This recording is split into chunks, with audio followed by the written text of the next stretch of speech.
दोन दिवसाखाली मुरुड परिसरामध्ये ढगफुटी सदृश्य पाऊस झाला आणि त्यामुळे शेतकऱ्याचं आणि नागरिकांचं प्रचंड नुकसान झालं। त्यामध्ये दत्तनगर भागातील पत्राचाळीमध्ये लोक बेघर झालेले आहेत। त्यासोबतच शेतकऱ्यांच्या काढणीला आलेल्या सोयाबीनच्या पिकाचंही प्रचंड नुकसान झालेलं होतं।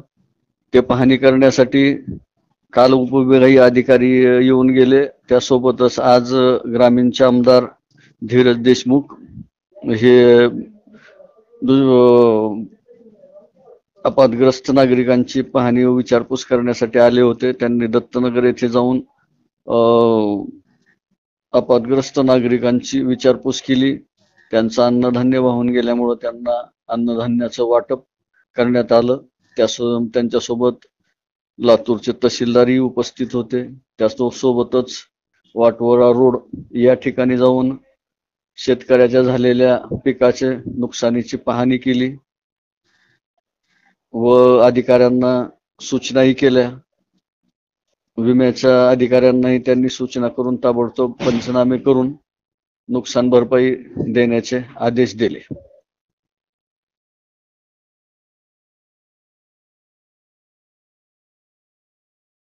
जे काही असेल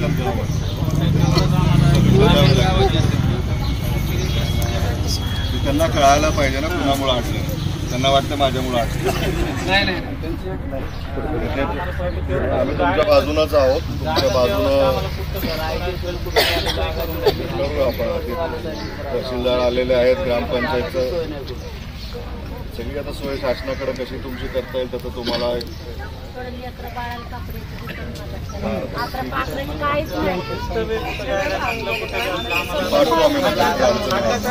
चांगली लोक आपल्या मदतीला आहेत। आम्ही सगळे इथं आहोत। जेवणाची पण सोय आपल्या मुरडीचे सगळ्यांना जेवणाची पण सोय केली आम्हाला।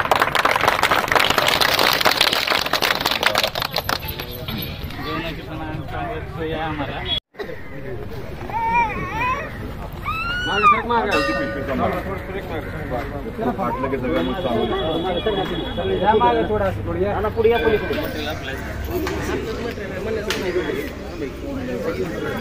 शिजवायला स्टोव गॅस पातळीवर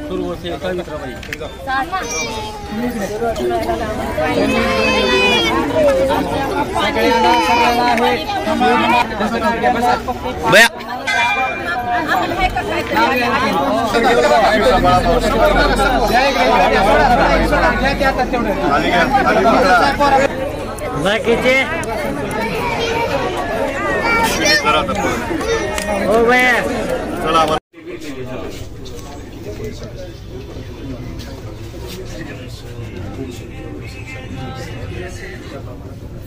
ठीक आहे सर, एवढी साखर हाती लागली।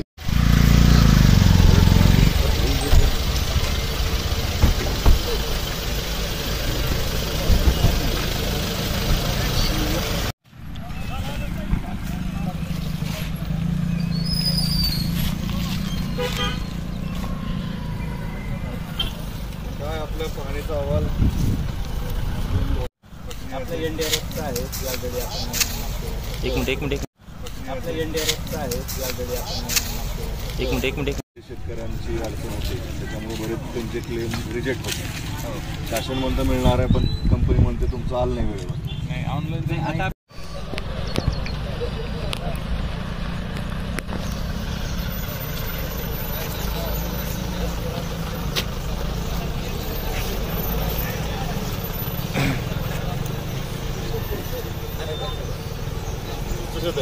काय झालं?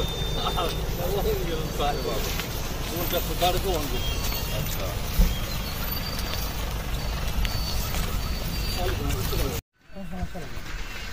आणि तो माझ्या सुचवलं होतं की ह्या सगळ्या पाहणींसाठी शासनाने ड्रोनची वापर करायचा। माणूस आता लोक होत नाही, सगळ्या प्लॉटला बघायला ड्रोनची व्यवस्था तर आहे आपल्याकडे.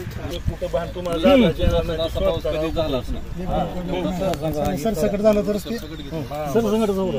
सगळ्या शेतकऱ्याला शक्य नाही साहेब. नदीच्या काठ लई नुकसान आहे की वावर वाहून गेले आणि सोयाबीन वाहून गेले. जमीन खरडली असेल त्याचा ते पंचनामा नदीच्या करणार काठ आहे. जास्त घ्यावं लागेल.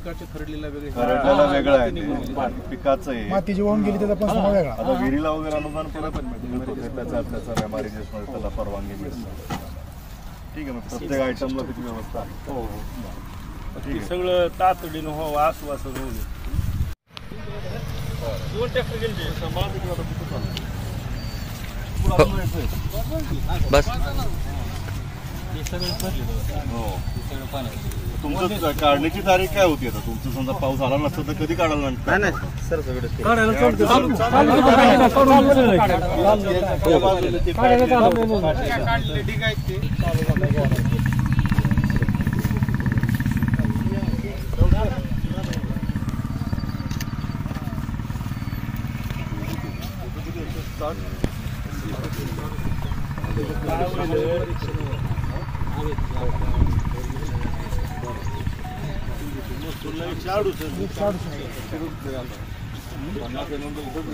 आणि ती इन्शुरन्स वाले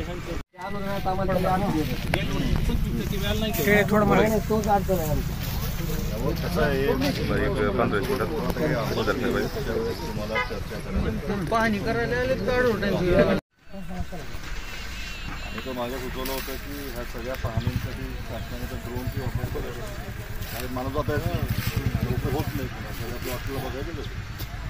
ड्रोनची व्यवस्था तर आहे आपल्याकडे. कुठं बाहेर तुम्हाला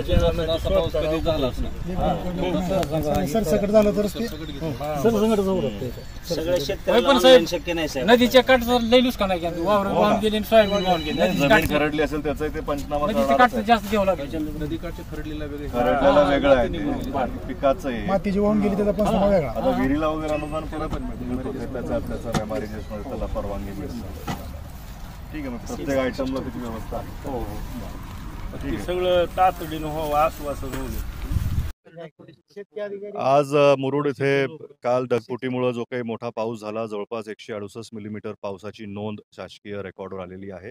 आणि त्याच्यामुळे ह्या पूर्ण शिवारामध्ये जो 10-12 हजार हेक्टरचा शिवार आहे, मोठ्या प्रमाणात पिकाचं नुकसान झालेलं आहे.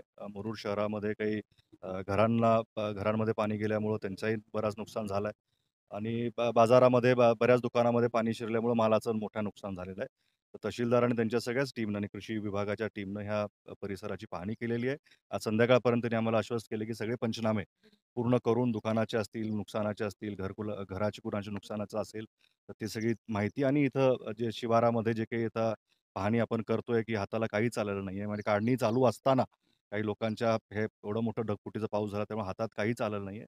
तर सरसकट ह्या शिवाराचा नुकसान भरपाई शासनाकडून त्यांना मिळावी असाच अहवाल त्यांनी शासनाकडे पाठवावा. आणि ई-पीक विमा म्हणजे पीक विमा कंपन्यांना त्यांनी निर्देशित केलेलं आहे की बऱ्याच शेतकऱ्यांची अडचण असते की इलेक्ट्रॉनिक माध्यमातून बऱ्याच ग्रामीण भागातल्या शेतकऱ्यांना अडचण होते. तर मॅन्युअली देखील ते पंचनामे ते स्वीकार करण्यात का नुकसान भरपाईचे पंचनामे ते स्वीकार करतायत. आणि गेल्या वेळेस जो 21 अंकी नंबर पावतीचा असावा असा एक विमा कंपनीची एक अट असते.